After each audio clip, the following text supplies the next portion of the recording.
Vote వేసే ప్రతి క్రైస్తవుడు ఈ వీడియో చూడడం మర్చిపోకండి. పాలిటిక్స్‌కి, క్రిస్టియన్స్‌కి సంబంధమే లేదా అని కొంతమంది మెసేజెస్ చేస్తున్నారు. రాజుని నియమించేది, తీసేది దేవుడే అని దానియేలు 2:22లో చెప్పబడుతుంది.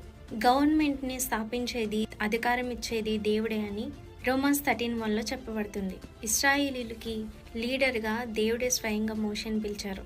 ఇశ్రాయేలీయులలో 70 మందిని లీడర్స్‌ని ఎన్నుకోమని దేవుడే మోషేకి చెప్తారు. గవర్నమెంట్‌ని, పాలిటిక్స్‌ని తీసుకొచ్చింది దేవుడే. ప్రజల మధ్య గవర్నమెంట్, లీడర్స్, ప్రాఫెట్స్, కింగ్స్ ఇవన్నీ తీసుకొచ్చింది దేవుడే. బీజేపీ ప్రభుత్వం, ఆర్ఎస్ఎస్, బజరంగ్ దళ్, విశ్వ హిందూ పరిషత్ వీళ్ళకి పనిచేస్తుంది.